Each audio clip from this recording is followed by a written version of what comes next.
You don't belong in my world anymore. 7 words. That's all it took to shatter 3 years of marriage. Vivian stood frozen at her in-laws' anniversary party, 7 months pregnant. Her husband's voice cutting through the champagne laughter. He was talking to his mother about her, about replacing her with a younger, wealthier woman. But here's what Grant didn't know. Here's what none of them knew. The woman they called the placeholder, the wife they pitied for her limited circumstances, the obstacle they were so eager to discard. She was worth $4.3 billion. Grant offered her $50,000 to disappear quietly. $50,000. While she sat on a fortune that could buy his entire family 100 times over. He thought she was nothing. He thought she had nothing. He thought he was doing her a favor. He was so very wrong.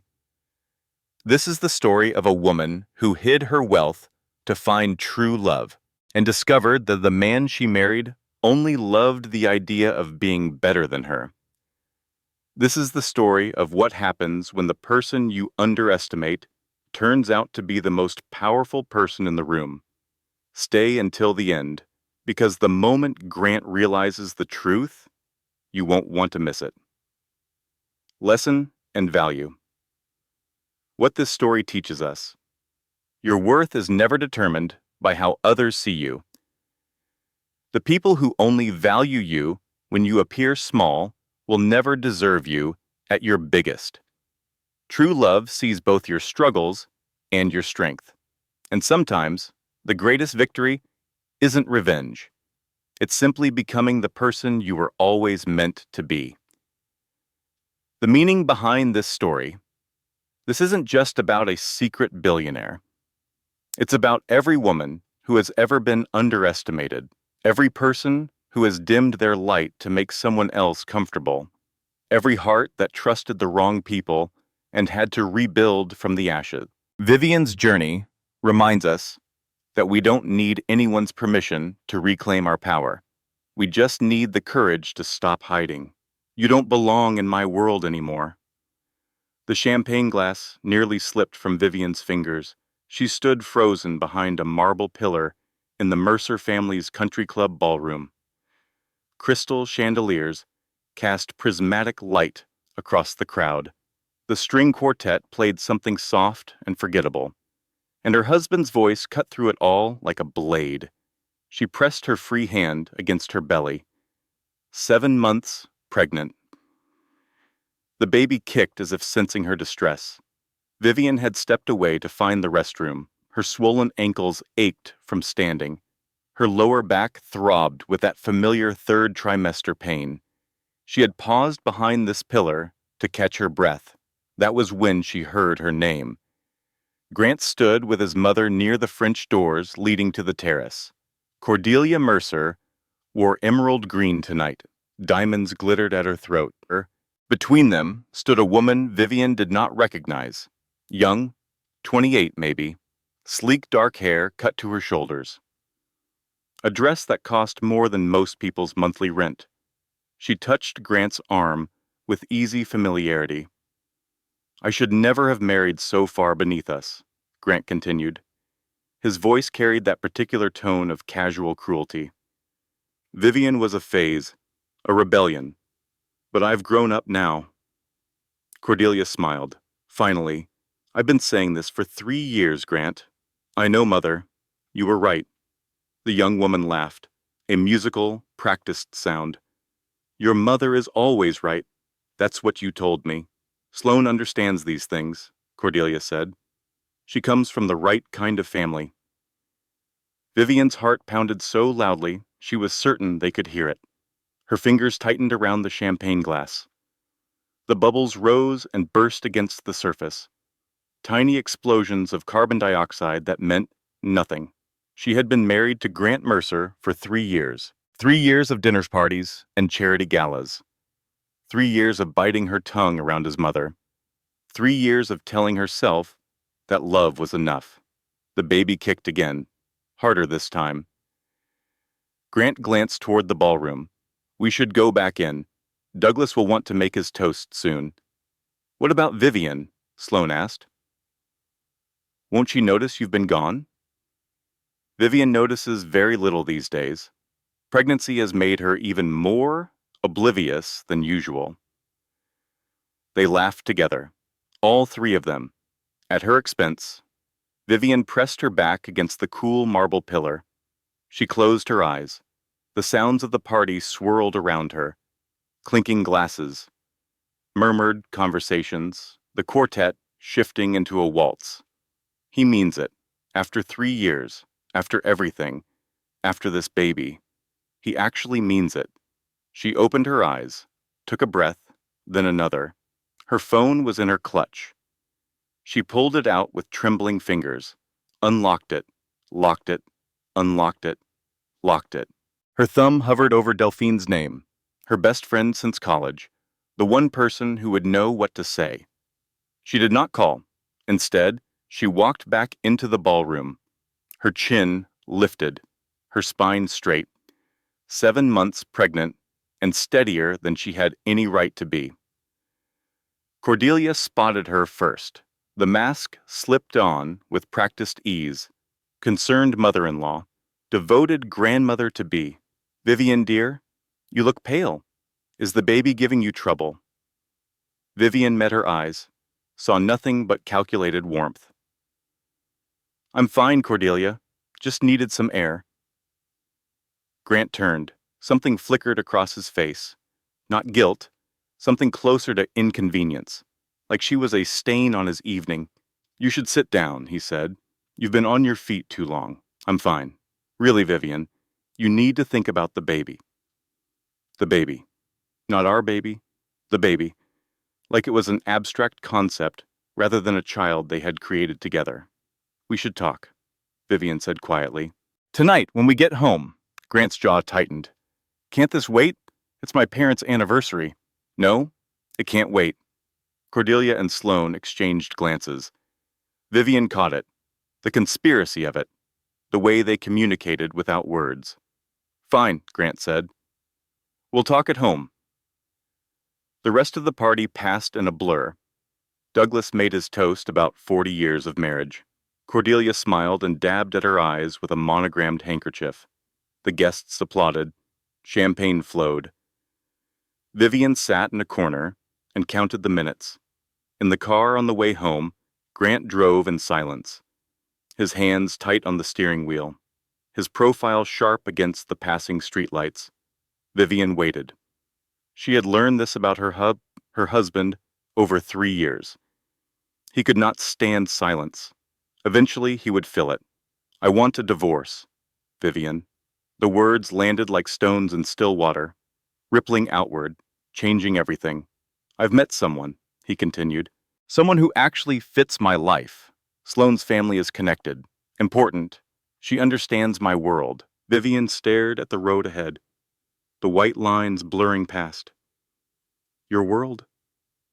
Yes. My world. The world you've never really belonged in. I'm sorry. I thought I could make this work, but you're not right for the life I'm building. She wanted to scream, to cry, to demand explanations. Instead, she heard herself ask, How long? How long what? How long have you been seeing her? A pause. Does it matter? Yes. About 8 months. 8 months. She had been pregnant for 7, which meant he had started seeing Sloane when Vivian was newly pregnant, when she was nauseous every morning and exhausted every night, when she needed him most. I see, she said. That's all? You see? What do you want me to say, Grant? That I am devastated? That I never suspected? That this is a complete surprise? He glanced at her, surprised by her calm. I expected more of a reaction. Would that make you feel better? If I fell apart? I just want this to be civilized. Civilized. He wanted to discard her like outdated furniture and call it civilized. They pulled into the driveway of their house, the house she had paid for, the house he did not know she owned. Grant cut the engine. The silence pressed in around them. "I'll stay at the club tonight," he said. "Give you time to process. We can discuss the details tomorrow." The details. Yes, the divorce, custody arrangements, financial settlement, that sort of thing. He said it so casually, as if 3 years of marriage and an unborn child were items on a checklist. "Fine," Vivian said. "We'll talk tomorrow." She got out of the car, walked to the front door, did not look back when she heard him drive away. Inside, the house was dark and quiet. She turned on the kitchen light, made herself a cup of tea she did not want, sat at the counter, and stared at the wall. What Grant didn't know, what none of them knew, was that the world they worshipped was a tiny island, and Vivian owned the ocean. The bedroom felt different that night, emptier. Even though Grant had barely been present for months, his absence now was official, documented, real. Vivian sat on the edge of the bed they had shared. The silk duvet was cool beneath her palms. Outside, a car alarm sounded briefly before cutting off. A dog barked somewhere down the street. She did not sleep. At 6 a.m, she heard a car in the driveway. Grant's footsteps on the porch, his key in the lock. He moved through the house with unsettling efficiency. She listened to him climb the stairs, open the closet, the sound of hangers sliding on the rod. He was packing. Vivian stayed where she was, sitting on the bed, still in the dress from last night, her makeup smeared, her feet bare. Grant appeared in the doorway with a leather overnight bag. "I thought you'd be asleep." "I wasn't tired." He looked at her. Something that might have been discomfort crossed his face, or maybe just annoyance at her inconvenient presence. "I'll stay at the club," he said, "until we sort this out. You can have the house for now."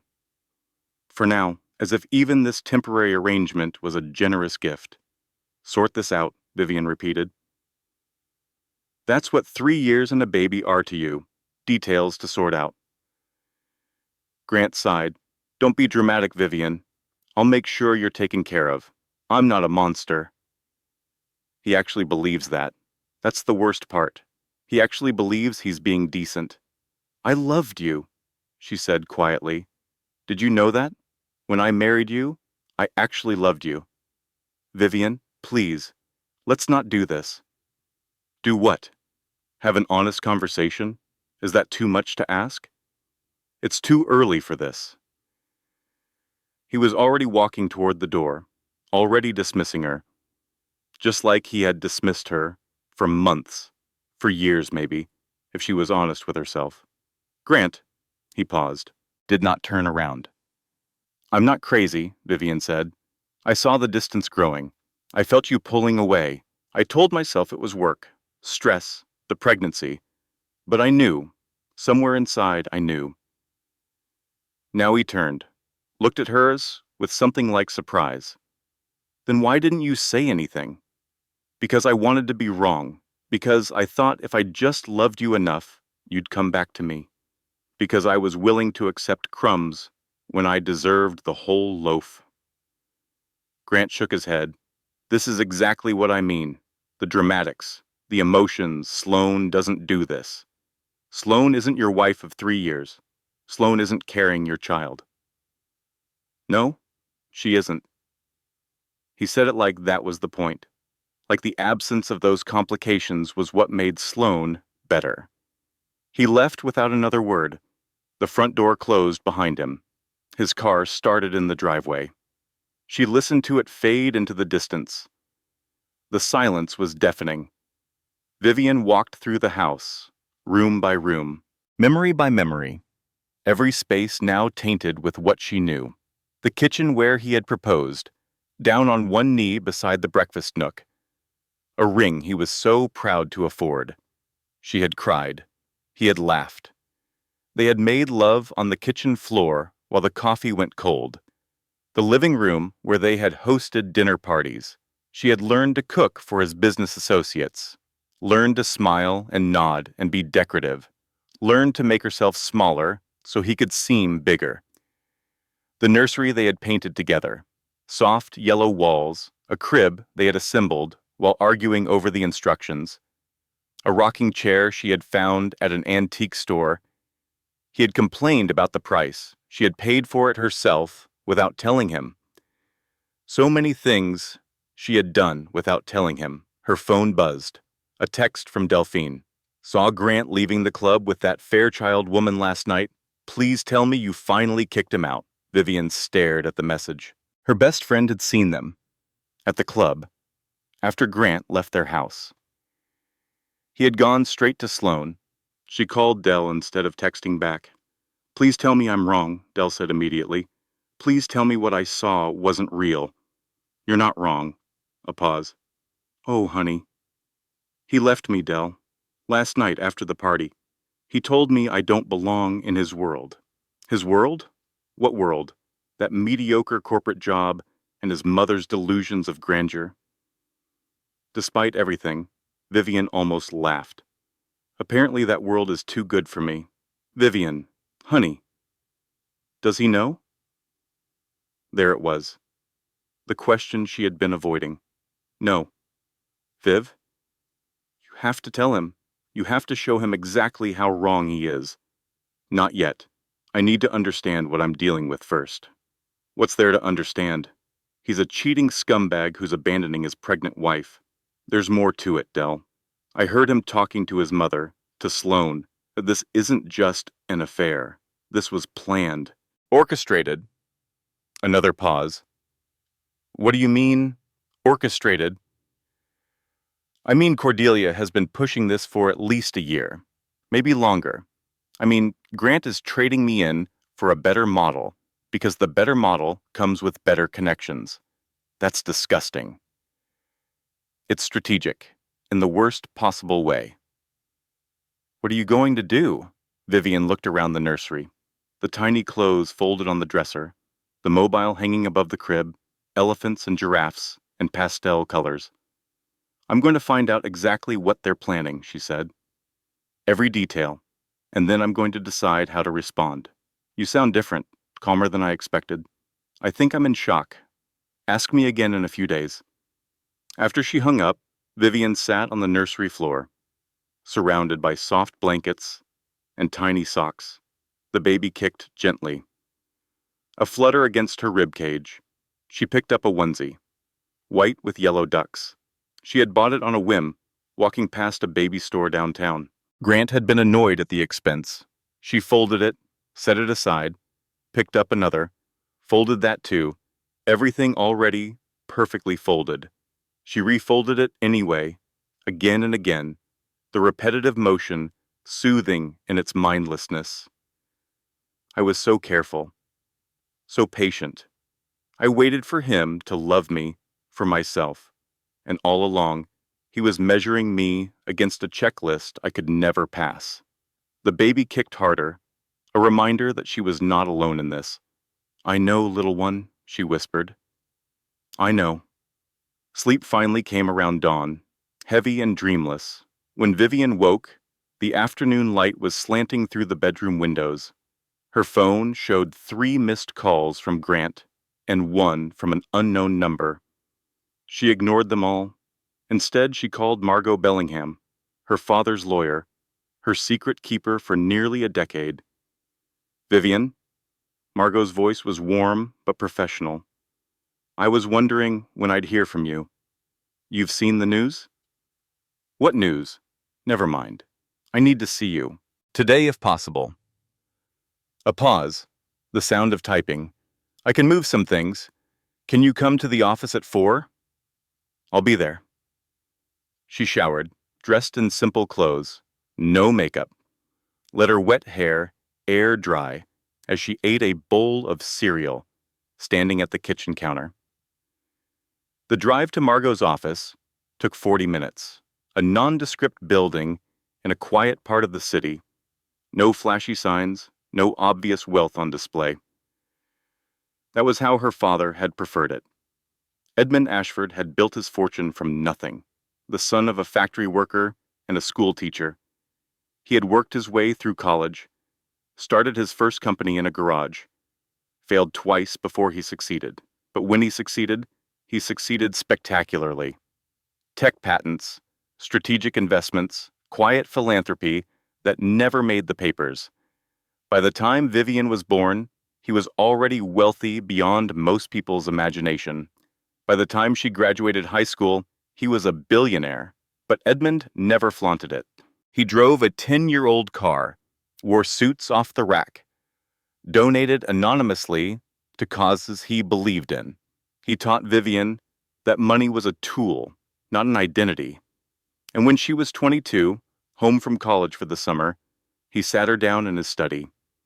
"You'll inherit everything, sweetheart." His voice was calm, matter of fact.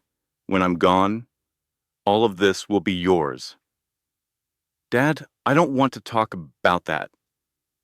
"I know, but we need to, because I want you to promise me something." She had looked at him then, really looked, and seen for the first time how tired he seemed, how much weight he carried.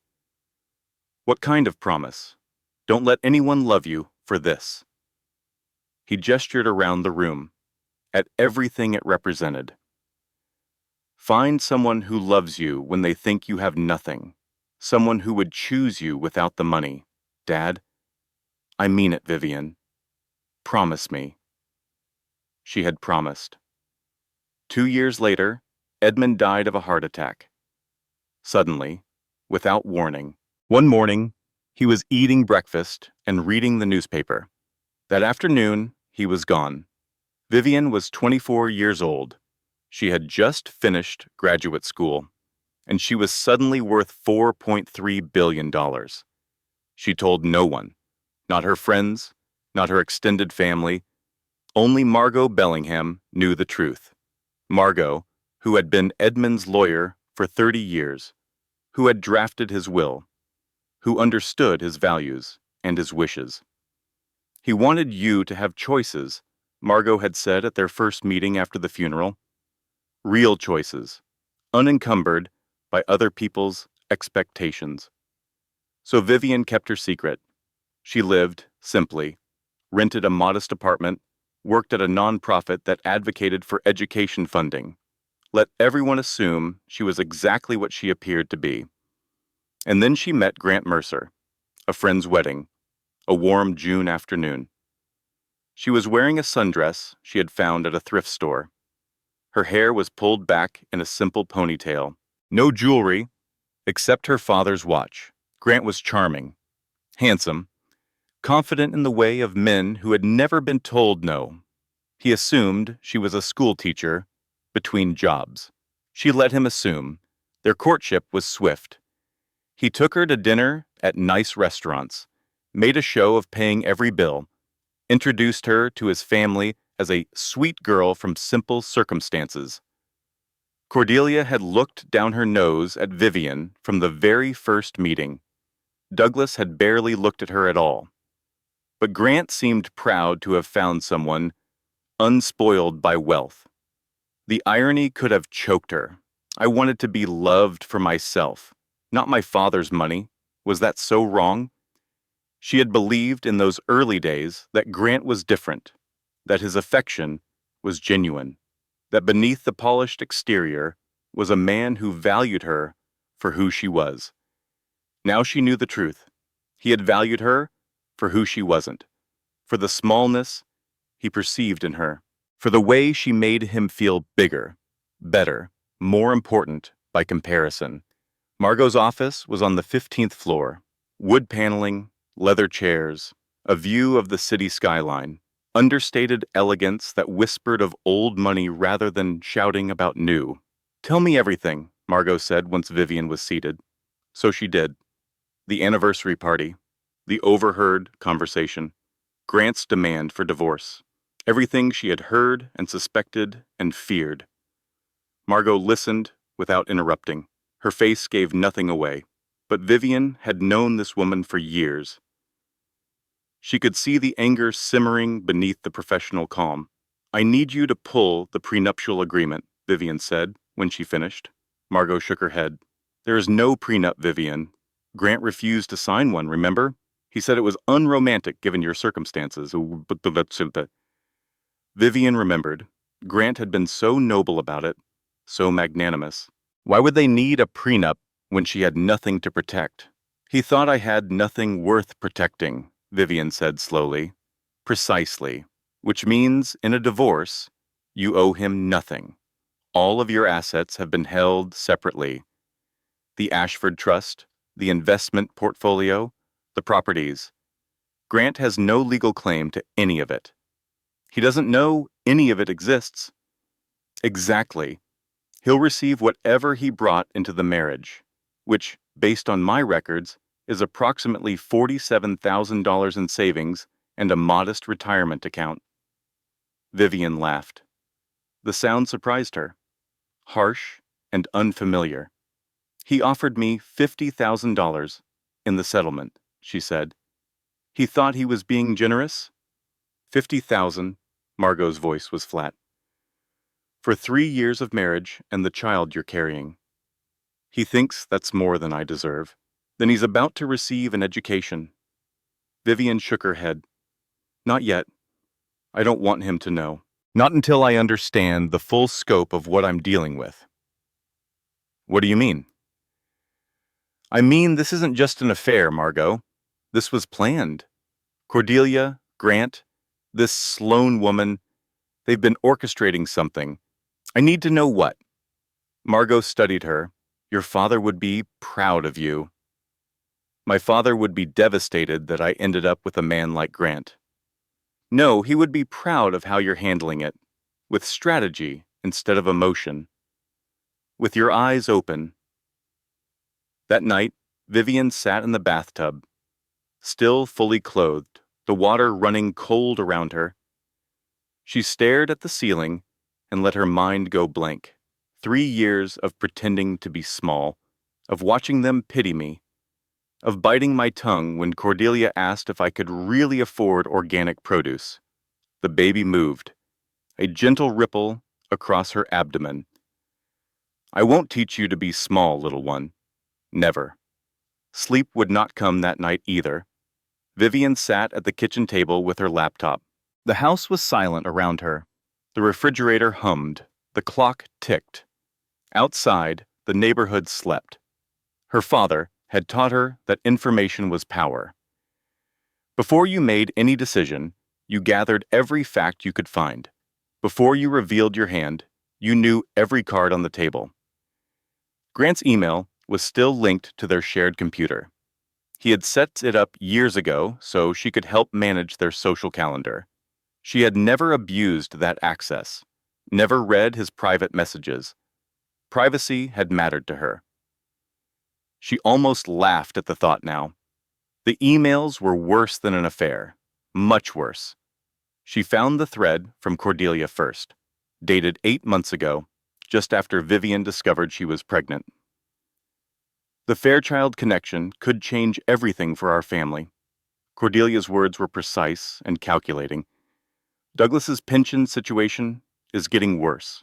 The investigation is expanding. But if you're connected to Fairchild money, none of that matters. Sloane is interested. All you have to do is remove the obstacle. Grant's response came 2 hours later. I know. I'm working on it. Vivian's pregnant now. I have to time this carefully. The obstacle. I'm the obstacle. The baby is a timing issue. She read on. Message after message, a paper trail of betrayal stretching back over a year. Grant had met Sloane at a charity gala. Cordelia had engineered the introduction. The Fairchild family owned a private equity firm. Old money married to new influence, exactly what the Mercers needed, and Vivian had been there that night, at that gala, standing by Grant's side in a borrowed dress, making small talk with donors, playing the role of devoted wife, while her husband was being introduced to her replacement. She found Douglas's financial records next. The pension fund investigation was worse than she had imagined. Federal prosecutors were involved. Assets could be frozen. Criminal charges were possible. The Mercer family was drowning, and they had been drowning for years, long before Vivian entered the picture. No wonder Cordelia had always looked at her with barely concealed contempt. Vivian had been a waste of Grant's marriageable years, a detour on the road to financial salvation. Then she found the business proposal, a draft document labeled Wallace Partners Initiative. Grant planned to start his own firm, using contacts he had developed at Wallace Capital, with Fairchild Family Funding as the foundation. She read through the strategy, the projected returns, the target clients, many of those clients she recognized, people she had met at dinner parties, connections she had helped cultivate, relationships she had nurtured because Grant asked her to. They used me, every single one of them. Even my charm was just another asset to exploit. Her phone lit up on the table. 3:30 in the morning. A text from an unknown number. "This is Sloan. We need to talk." "It's important." Vivian stared at the message. Her fingers hovered over the keyboard. She should ignore it. Block the number. Pretend it never arrived. Instead, she typed, "Why?" The response came immediately. "Because I don't think either of us knows the whole story." Vivian turned back to her laptop, saved screenshots of every email, every financial document, every piece of evidence she might need later. The sun was rising by the time she finished, pink and gold light streaming through the kitchen windows, the neighborhood waking up around her, car engines starting, dogs barking. The ordinary sounds of an ordinary morning. Her world had changed overnight. But the world outside continued as if nothing had happened. I am not the villain in this story. I am not the one who lied. I am not the one who schemed. I married for love. They married for leverage. She closed the laptop, stood up from the table, made herself eat breakfast even though food held no appeal. The baby needed nutrition. The baby needed a mother who was strong and clear-headed and ready for battle. And battle was coming. She could feel it. Grant returned the next morning. He brought Douglas's lawyer with him, a thin man with wire-rimmed glasses and an expensive suit, a show of force meant to intimidate. Vivian had prepared coffee, set out cups and cream and sugar on the kitchen counter. She wore a simple sweater and leggings. No makeup. Her hair pulled back in a ponytail. The picture of a vulnerable, pregnant woman with no resources and no support. "Let's keep this civilized, Vivian." Grant settled into a chair at the kitchen table. The lawyer sat beside him, papers already spread out between them. "I'll give you the house until the baby comes. After that, we can discuss a reasonable settlement." "A reasonable settlement. Yes, I was thinking $50,000. $50,000. For 3 years of my life and the child I'm carrying." "50,000, she repeated, her voice flat. "It's generous, given your circumstances." Grant had the audacity to sound magnanimous. "You can find a nice apartment. Start over." The lawyer cleared his throat. "Mrs. Mercer, your limited financial position is well documented. Mr. Mercer is being more than fair." "My limited financial position. Yes, we understand this is difficult, but the facts are clear." Vivian picked up her coffee cup, set it down, picked it up again. Her hands were steady. That surprised her. She had expected trembling, fear. Instead, there was only cold clarity. "I have a counteroffer," she said. Grant frowned.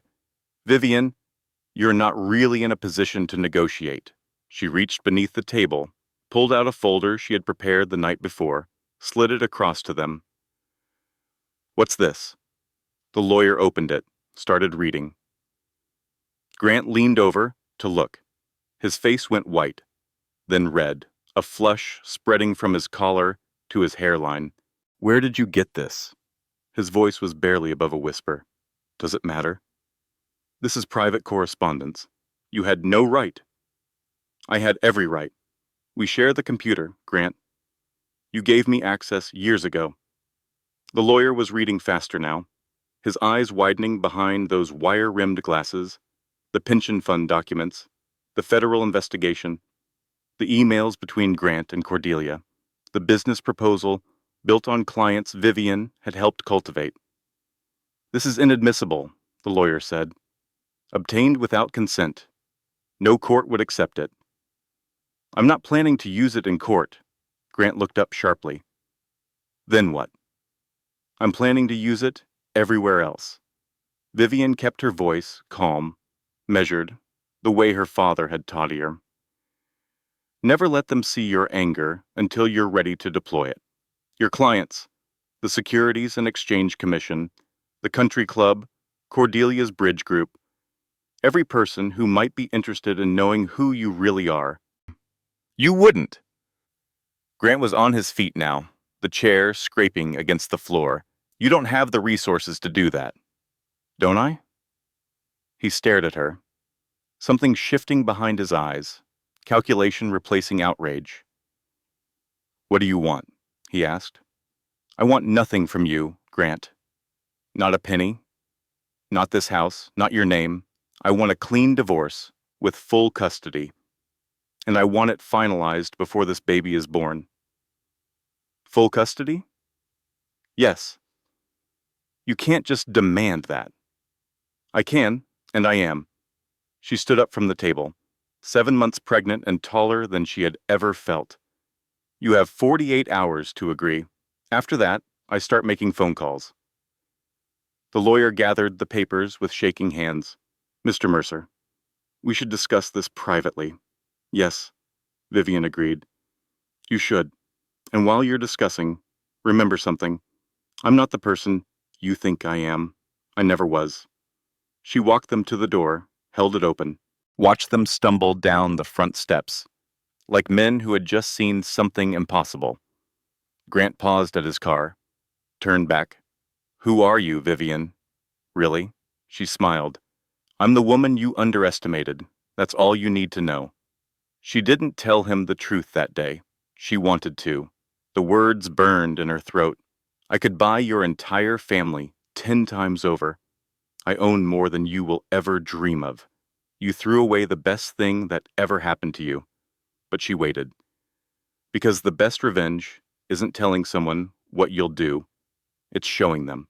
After they left, Vivian sat down on the living room floor, her back against the couch, her hands on her belly. The anger had drained away, leaving something hollow in its place. Not grief exactly. Something more like exhaustion. The bone-deep tiredness of someone who had been fighting for too long. The baby kicked, hard enough to make her gasp. I know, she whispered. I know, Mama's got this. I promise. The days that followed blurred together. Meetings with lawyers, phone calls with Margot, documents to review and sign and file. Theodore Banks came highly recommended by Delphine, a divorce attorney with a reputation for protecting women in Vivian's situation. Though, of course, Vivian's situation was unlike anything he had encountered before. You've been living a double life for 3 years, Theo said during their first meeting. His office was cluttered with case files and family photos. A man who worked too hard and loved too much. I wanted to be loved for myself. And were you? The question hung in the air, heavy with implications. No, I was loved for being manageable, controllable, less than. I was loved for being useful, she said finally. That's not the same thing. No, it's not.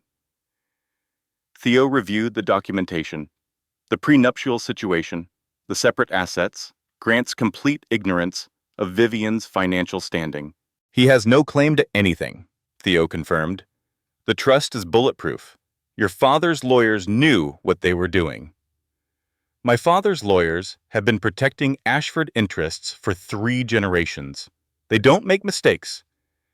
Then this should be straightforward, assuming Grant cooperates. He'll cooperate. He doesn't have a choice. Grant signed the papers 47 hours after their confrontation. Full custody to Vivian. No alimony in either direction. A clean break. Cordelia arrived at the house the same afternoon, unannounced, uninvited. her car screeching into the driveway like she owned the place. Vivian was folding laundry. Baby clothes mostly, tiny onesies and soft blankets. She did not stop when Cordelia stormed through the front door. "I always knew you were wrong for Grant." Cordelia's voice shook with barely contained rage. "But I never thought you'd stoop to blackmail." "I'm not blackmailing anyone. I'm protecting myself." "From what? We were going to take care of you." Vivian continued folding. A yellow sleeper with tiny elephants. A white bib with green stripes. The ordinary task grounding her in the moment. "Like you took care of Douglas's pension clients?" she asked calmly. "Like you took care of positioning Grant to marry Sloane before our child was even born?" Cordelia's mask slipped, the veneer of southern gentility cracking to reveal the venom beneath. "You think you're so clever, but you have nothing. You are nothing. When this is over, you'll be begging us for scraps." "I don't think so. Your little threats mean nothing. Douglas's lawyers will have that evidence thrown out. And then where will you be? Alone? Pregnant? Poor? Exactly where you belong." Vivian set down the onesie she was folding, looked directly at her mother-in-law for the first time. "Cordelia, I need you to listen very carefully, because I'm only going to say this once." Something in her tone made Cordelia pause. "I know about the federal investigation. I know about Grant's plans with the Fairchild family. I know about every email, every document, every scheme you've been running for the past 2 years. You don't know anything. I know Douglas is facing potential criminal charges. I know the Fairchild deal fell through the moment they found out. I know your country club membership is in jeopardy because you're 3 months behind on dues." Cordelia went pale. "How could you possibly—" "That's not your concern. Your concern is this. Leave me alone. Leave my child alone. Sign the papers your son agreed to sign, and pray that I'm as forgiving as you've always assumed I was." "You're bluffing." "Am I?" A long silence stretched between them. The clock ticking on the wall, the refrigerator humming in the kitchen, the ordinary sounds of a house that no longer felt like a prison. "Grant was right about one thing," Cordelia said finally. Her voice had lost its edge, replaced by something colder. "You're not the woman we thought you were." "No, I'm not. Now please leave my house." Cordelia left, the door slamming behind her hard enough to rattle the windows.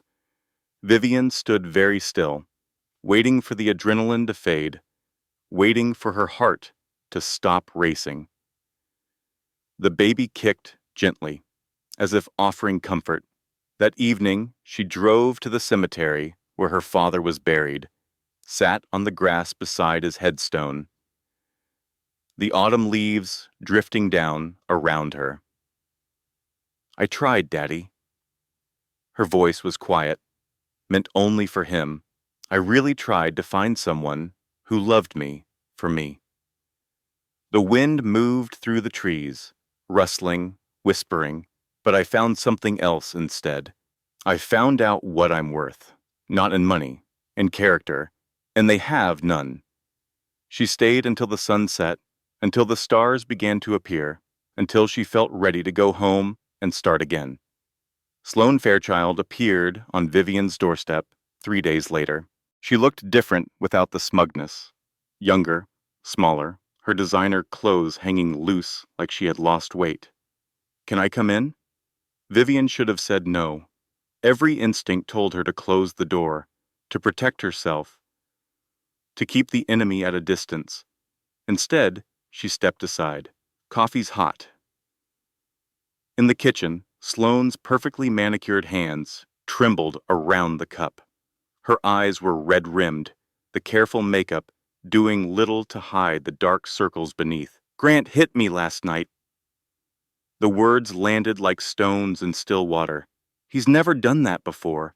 Sloane's voice was barely above a whisper. "Not once, but when I asked about the emails, about what you showed him, he just snapped. Vivian sat down across from her, the kitchen table between them, two women on opposite sides of the same terrible story. Why are you telling me this? Because I think you're the only person who might believe me. Sloane looked up, her eyes wet. And because I'm starting to realize I was never the winner in this situation. I was just the next useful piece on their board. You knew he was married. Yes. You knew his wife was pregnant. Yes. And you pursued him anyway. Sloane set down her coffee cup, her hands no longer trembling, something shifting in her expression. Not defiance, something closer to resignation. I was told you were the obstacle, that the marriage was already over, that Grant was just waiting for the right time. She shook her head. I believed it because I wanted to believe it, because Cordelia said all the right things, because the plan made sense. The plan? Yes, the merger of our families. Grant's new firm, my father's capital. Everyone benefiting. Sloane laughed bitterly. Except you, of course. You were supposed to fade quietly into the background, take your settlement and disappear. But I didn't. No, you didn't. And now everyone is scrambling. Sloane leaned forward. Vivian, the Mercer family is in serious trouble. Worse than they're admitting. Douglas's pension fund is under federal investigation. Their assets could be frozen any day. They needed my family's money to survive. And now? Now my father has pulled out. The moment he heard about the investigation, he was done. The Fairchilds don't associate with scandal. Vivian processed this, the pieces clicking into place, so Grant is left with nothing. Less than nothing. No deal, no firm, no wealthy wife waiting in the wings, Sloane's voice cracked. And apparently, no ability to handle disappointment without using his fists.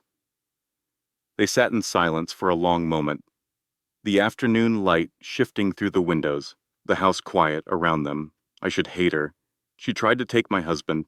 She was part of the conspiracy that almost destroyed me. But all I feel is recognition. They called you the placeholder, Sloane said quietly.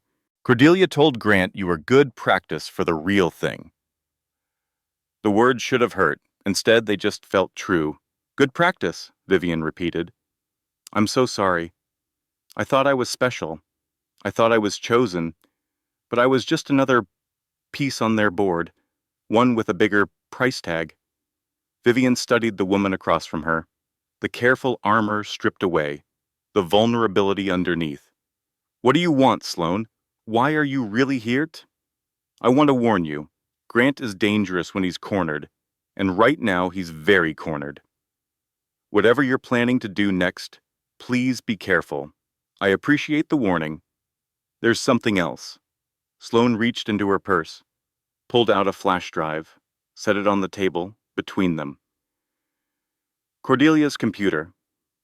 She asked me to send some documents to my father last month. I made copies. Why? Insurance. I learned that from watching the Mercers. Always have leverage. Sloane pushed the drive toward Vivian. There are things on there even you don't know. About Grant's first marriage, about why Douglas really left his last firm, about how deep this goes. Grant's first marriage, annulled after 6 months, sealed records. The woman moved to Europe and never came back. Sloane stood up, gathered her purse. I don't know what happened, but I know it was bad enough to bury. She walked toward the door, paused with her hand on the frame. For what it's worth, I never meant to hurt you. I know that doesn't change anything, but I thought you should know. After she left, Vivian sat alone at the kitchen table, the flash drive untouched, the coffee going cold. The hardest part isn't the betrayal. It's realizing I trusted people who were never capable of deserving that trust. She picked up the flash drive, turned it over in her palm. Such a small thing to contain so many secrets. Then she put it in her pocket and went to make dinner. The baby needed nutrition, and Vivian needed time to think. 3 weeks passed. Autumn deepened into early winter. The leaves fell from the trees. The air turned sharp and cold. Vivian moved into her father's old estate, the one the Mercers never knew existed, a stone house on 50 acres of woodland. Quiet, private, safe. Delphine came to help unpack. Boxes everywhere, furniture still wrapped in plastic. The nursery empty and waiting. You're being suspiciously calm about all this. Dell stood in the doorway of what would become Eleanor's room, the walls painted soft yellow, the afternoon light streaming through tall windows. I'm done being small. Vivian set a box of books on the floor.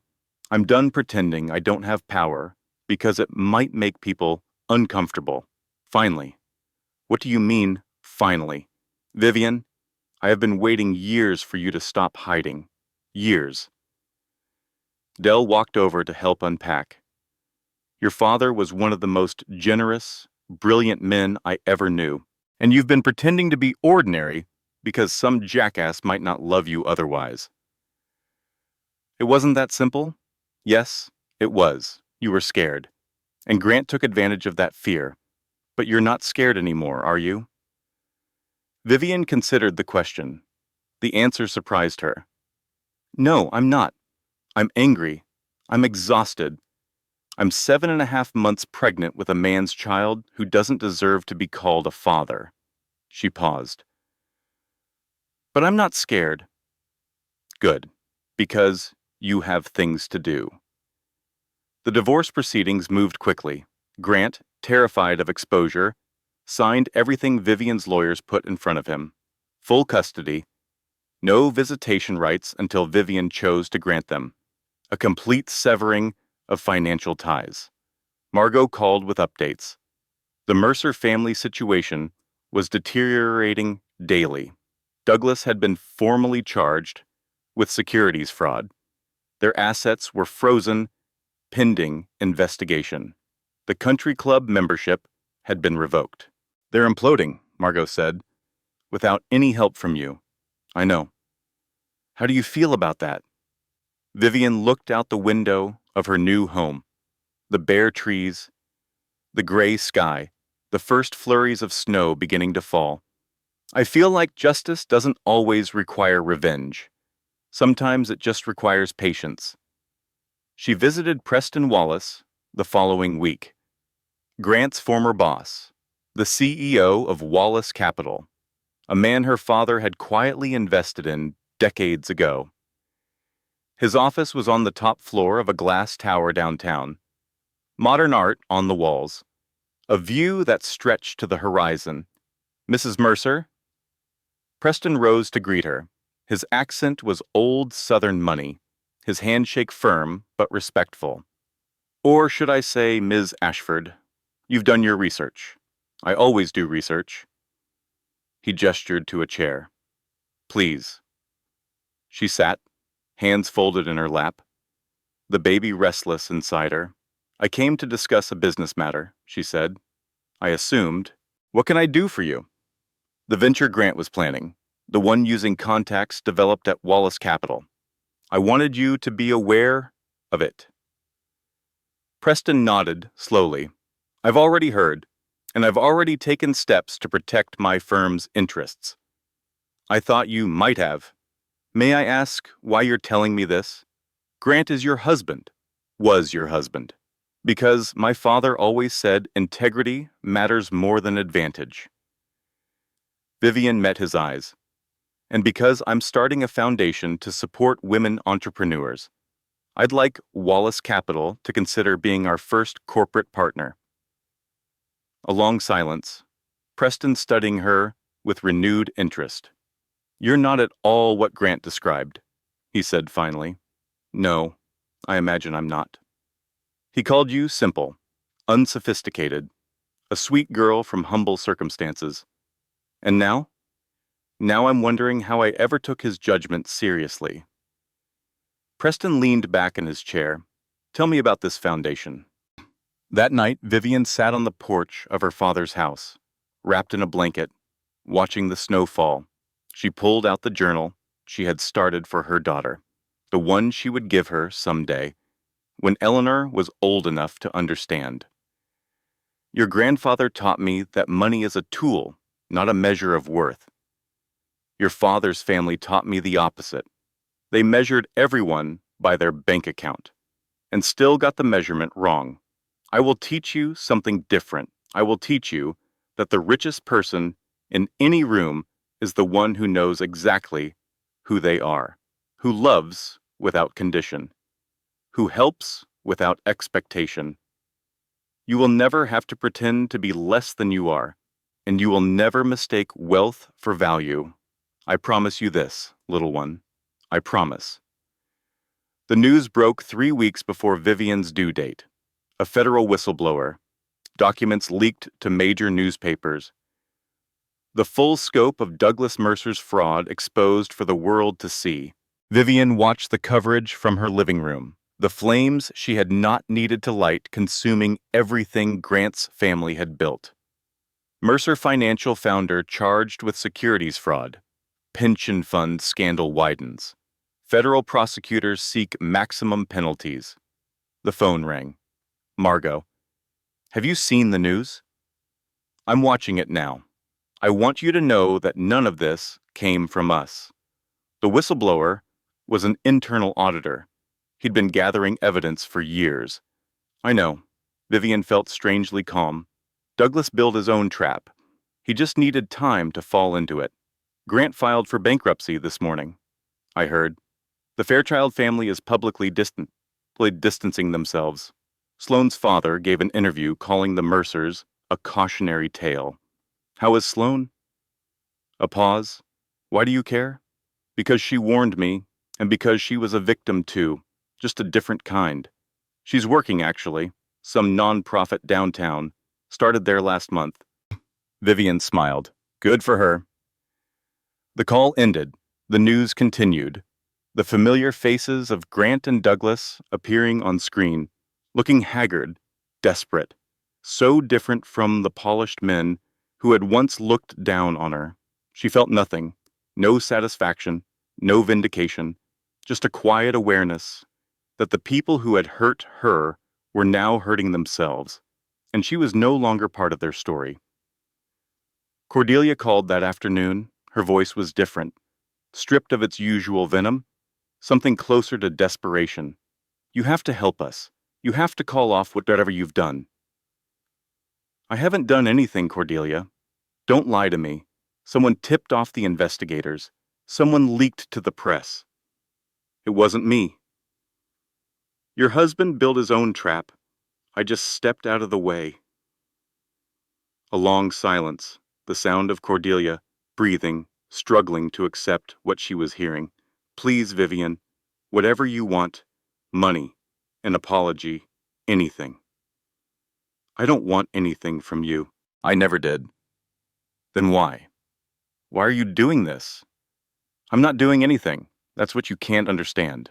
You're so used to manipulation that you can't recognize its absence. Your family destroyed itself. I just survived. She hung up, turned off her phone, went to the nursery to fold baby clothes. Grant appeared at the estate 2 days later, thinner than she had ever seen him, wild-eyed, the polished executive completely gone. Vivian, please. He stood at the foot of her driveway, the snow falling around him. I made a mistake. I was manipulated by my family. We can start over. I still love you. She was in the garden, planting bulbs that would bloom in spring, her gloved hands covered in dirt, her breath fogging in the cold air. You don't love me, Grant. You never did. That's not true. It is true. She didn't look up from her work. You loved what I represented, someone you thought you were better than. It made you feel powerful to have a wife who seemed beneath you. I never thought that. You told your mother I was good practice. You called me the placeholder. You said I didn't belong in your world. He flinched, as if she had struck him. I was wrong. I know that now. Please, Vivian, whatever you want, I'll do anything. She stood up, brushed the dirt from her gloves, looked at him finally. You're not here because you love me. You're here because you've realized I might be useful after all. Same pattern, different desperation. That's not fair, isn't it? She walked toward the gate that separated them. I want you to leave now. And Grant, everyone knows who you really are. Not because I told them, because you showed them. She opened the gate, waited. He stared at her for a long moment, something shifting behind his eyes. Not remorse, not love. Just the slow, dawning realization that he had lost something he could never get back. You're different, he said. I don't even recognize you anymore. No, you don't, because you never really saw me in the first place. He left. His car disappearing down the long driveway, the snow erasing his tire tracks almost immediately. Vivian closed the gate, locked it, walked back to her roses without looking behind her. The baby kicked hard, a reminder that she wasn't alone, that she had never been alone, even when she felt most abandoned. Soon, little one, she whispered. Very soon. The baby came 2 weeks later, a cold December morning, the kind of day that felt like the world was holding its breath. Delphine drove her to the hospital, the contractions coming faster with each passing mile, the snow falling soft and thick around them. You're doing great. Dell kept her voice calm, her hands steady on the wheel. Just breathe, we're almost there. I know. Vivian closed her eyes, focused on the pain, let it wash through her like waves. The delivery room was bright and cold, doctors and nurses moving with practiced efficiency. Margot arrived somewhere in the blur of it all, holding Vivian's other hand. You're doing beautifully, someone said. Maybe Dell, maybe a nurse, maybe both. And then, after what felt like both, forever, and no time at all, a cry. Small and fierce and perfect, they placed the baby in her arms, a daughter, red-faced and wrinkled and absolutely miraculous. Hello, Eleanor, Vivian whispered. Named for your grandmother, she was braver than anyone I ever knew. The baby opened her eyes, dark blue, unfocused, already curious about the world. In that moment, Vivian understood something that had nothing to do with money or revenge or justice. I was so afraid of being loved for my money that I forgot to love myself for anything at all. But you will grow up knowing exactly who you are. Rich or poor, loved or alone, you will know your worth comes from within. The weeks that followed were a blur of feedings and diaper changes, sleepless nights, and quiet dawns, the slow rhythm of new motherhood. Dell came to help. Margot visited with legal documents and flowers. Even Sloane stopped by once, bringing a gift basket and an awkward apology. I wanted you to know, Sloane said. I got a job at a women's shelter downtown. They're doing good work, helping women rebuild their lives. Vivian looked at the woman who had once been her rival, saw something different there now, someone trying to make amends. That's wonderful, Sloane. Really. I was thinking, your foundation, the one supporting women entrepreneurs, if you ever need volunteers, or connections, or just someone who understands what it's like to be used as a chess piece. I'll keep that in mind. 3 months later, the Ashford Foundation launched officially. A gala at the estate. Investors and entrepreneurs and journalists filling the grand ballroom. Vivian stood at the podium, Eleanor sleeping peacefully in a nursery upstairs, monitored by a nanny who came highly recommended. My father believed that wealth is a responsibility, not a privilege. Her voice carried through the room, steady, clear. I spent years hiding from that responsibility because I was afraid of being seen as a dollar sign instead of a person. She paused, let the words settle. But I've learned something important. The people who truly matter see both, and love you anyway. Applause, warm and genuine. After the speech, Preston Wallace approached, his expression thoughtful. "I did some research," he said. "The Ashford Foundation has quietly been Wallace Capital's largest silent investor for 15 years. Vivian smiled. "My father believed in your company. And you?" "I believe in continuing what he started." They shook hands, a partnership formalized, a legacy honored. Later that night, after the guests had left and the caterers had cleaned up, Vivian sat in the living room with Eleanor in her arms, Dell across from her with a glass of wine. "Grant filed for bankruptcy today," Dell said. "Final judgment." "I know. You don't seem pleased." I'm not. I'm not anything about him anymore. That's the point." She looked down at Eleanor, the baby's face peaceful in sleep. "I spent so long worrying about who I was in someone else's world. Now I'm building my own, and there's room in it for everyone who deserves to be here. That's very enlightened of you." "I'm trying." Dell raised her glass. "To new worlds. To new worlds." The next morning, early, before the sun had fully risen, Vivian sat on the porch with Eleanor bundled in blankets, the snow from last night glittering in the pale light. She picked up her phone, unlocked it, opened the camera, took a photo of Eleanor's sleeping face, her daughter, her future, her reason. She locked the phone. No checking for messages, no waiting for validation, no looking back.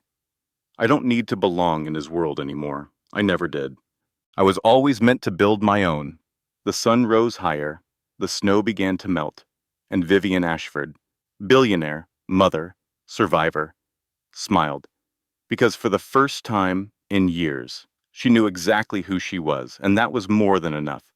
If this story touched your heart, if you felt Vivian's pain and cheered for her triumph, take a moment to hit that like button. Your support helps us create more stories like this one. Drop a comment below.